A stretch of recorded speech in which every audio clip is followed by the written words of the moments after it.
बिस्मिल्लाहिर्रहमानिर्रहीम। आज हम डिस्कस करेंगे जी about the types of molecules, यानी मॉलिक्यूल की टाइप्स के बारे में, और gram atomic mass, gram molecular mass and gram formula mass. सबसे पहले देख लेते हैं जी मॉलिक्यूल है क्या। Molecule is the chemical combination of atoms. जब एटम्स केमिकली कंबाइन करते हैं, वो कोई बॉन्ड बनाते हैं, तो उसके नतीजे में मॉलिक्यूल बनता है। और वो जो मॉलिक्यूल है वो प्रॉपर्टीज़ शो करता है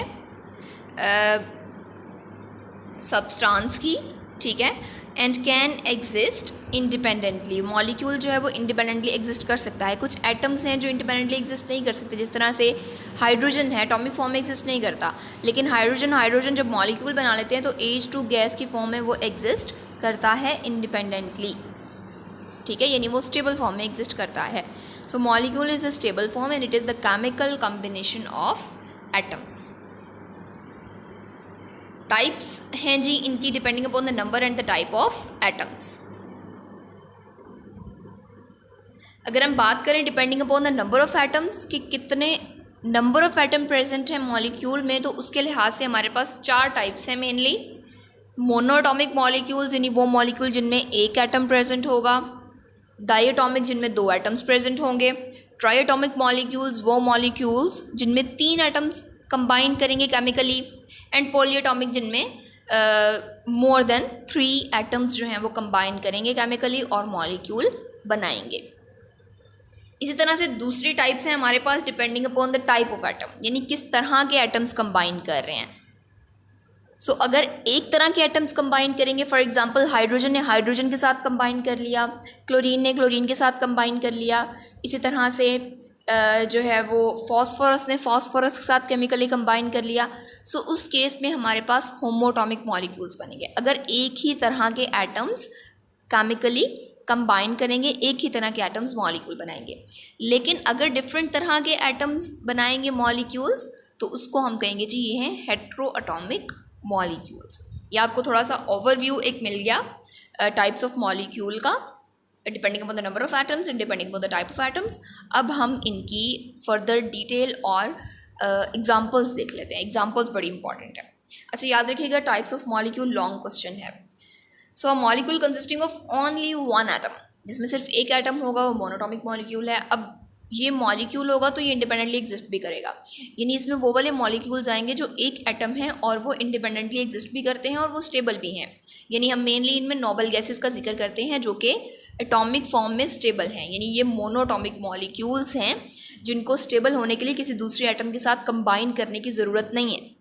ये एटॉमिक फॉर्म में भी स्टेबल है, जिस तरह से हीलियम है, नियॉन, आर्गॉन, क्रिप्टॉन, ये सारी की सारी जो नोबल गैसेस हैं ये मोनोटॉमिक मॉलिक्यूल्स हैं, बिकॉज ये इसी फॉर्म में स्टेबल हैं।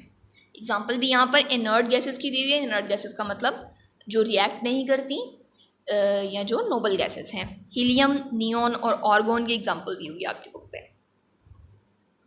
नेक्स्ट टाइप आपके पास diatomic molecule consisting of 2 atoms. यहाँ पर हम नंबर ऑफ एटम्स की बात करें, याद रखिएगा। नंबर ऑफ एटम अगर 2 होंगे तो वो बनाएंगे डायटॉमिक मॉलिक्यूल, जिस तरह से H2 है, O2 है, Cl2 है, HCl है जिसमें एक हाइड्रोजन है, एक क्लोरीन है, तो वो हाइड्रोक्लोरिक एसिड बन जाएगा। सो ये हमारे पास एग्जांपल आ गई डायटॉमिक मॉलिक्यूल के, जिसमें एक एटम जो है वो दूसरे एटम के साथ कंबाइन हुआ है to become stable to form a molecule. Triatomic molecules that consist of 3 atoms, ठीक है, जब नंबर ऑफ एटम्स 3 होंगे, irrespective of the type of atom. Type of atom same भी हो सकती है, डिफरेंट भी हो सकती है, लेकिन नंबर 3 होंगे तो वो ट्राइएटॉमिक मॉलिक्यूल होगा। इस तरह से यहाँ पर आपके पास एग्जांपल है H2O की, CO2 की। अब ये वाली जो एग्जांपल्स हैं ये आपके पास अगर हम कैटेगराइज करें इसे, तो ये तो एक तो ट्राइएटॉमिक भी हैं, इसके अलावा ये हेट्रोटॉमिक भी हैं।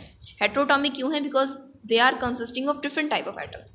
लाइक H2O है तो उसमें 2 टाइप के एटम है, एक हाइड्रोजन है, ऑक्सीजन है, ठीक है।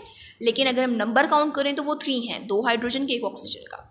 तो नंबर के हिसाब से देखें तो ये ट्राइएटॉमिक है, लेकिन अगर हम टाइप ऑफ एटम के हिसाब से देखें तो ये हेट्रोटॉमिक मॉलिक्यूल्स हैं, ठीक हो गया। इसी तरह से CO2 है जिसमें एक कार्बन है और 2 ऑक्सीजन है। नेक्स्ट टाइप आपके पास polyatomic molecules that are consisting of many atoms. बहुत सारे एटम्स होंगे इसमें, जिस तरह से हमारे पास मीथेन है CH4, इसमें 4 एटम्स हैं। सल्फ्यूरिक एसिड है, 2 हाइड्रोजन 1 सल्फर 4 ऑक्सीजन 7 एटम्स हैं इसमें। इस तरह से अगर हम ग्लूकोज के मॉलिक्यूल की बात करें तो उसमें आई थिंक यहाँ पर 24 एटम्स हैं यहाँ पर C6H12O6 में। ठीक है, जब मैनी एटम्स प्रेजेंट होंगे तो हम उनको पॉली एटॉमिक मॉलिक्यूल्स का नाम देंगे। सही हो गया। सो नेक्स्ट हमारे पास आ जाती हैं जी types of molecule depending upon the type of atom. यानी यहाँ पर क्या चीज़ फ़र्क होगी, the type of atom, that can be similar, that can be different. अगर एक तरह के टाइप के होंगे तो वो होमोटॉमिक होंगे, डिफरेंट होंगे तो वो हेटेरो होंगे। सो होमोटॉमिक की एग्जांपल्स देख लेते हैं। जैसे हमारे पास H2 है तो एक हाइड्रोजन ने दूसरे हाइड्रोजन के साथ बॉन्ड बनाया हुआ है। तो यहाँ पर हाइड्रोजन जो है वो अपने ही जैसे हाइड्रोजन के साथ बॉन्डेड है। ओजोन है O3, तो ऑक्सीजन का ऑक्सीजन के साथ ही बॉन्ड है, तो इस वजह से ये होमोटॉमिक मॉलिक्यूल है। इस तरह से S8 है, P4 है, सल्फर और फॉस्फोरस के मॉलिक्यूल्स। सो इन मॉलिक्यूल्स में एक एटम अपने ही एटम के साथ बॉन्ड बनाकर जो है वो मॉलिक्यूल बना रहा है। ठीक है, इसीलिए ये होमोटॉमिक मॉलिक्यूल्स हैं। लेकिन अगर हम हेट्रोटॉमिक की बात करें तो उसमें हमारे पास डिफरेंट काइंड ऑफ एटम्स आएंगे। जिस तरह से हमारे पास CO2 है, H2O है, यहाँ पर मीथेन भी आ सकता है, बिल्कुल CH4, और यहाँ पर अमोनिया की एग्जांपल दी हुई है NH3 अमोनिया। NH3 जो है उसमें हाइड्रोजन और नाइट्रोजन 2 तरह के एटम प्रेजेंट हैं, डिफरेंट हैं। इस तरह से H2 में हाइड्रोजन ऑक्सीजन डिफरेंट तरह के एटम प्रेजेंट हैं। CO2 में कार्बन ऑक्सीजन डिफरेंट तरह के एटम प्रेजेंट हैं। सो अगर डिफरेंट तरह के एटम प्रेजेंट होंगे तो वहाँ पर हमारे पास जो बॉन्ड बनेगा, वहाँ पर हमारे पास जो मॉलिक्यूल बनेगा वो हेट्रोटॉमिक मॉलिक्यूल होगा। तो यहाँ तक हमारी कंप्लीट हो गई टाइप्स ऑफ मॉलिक्यूल। अब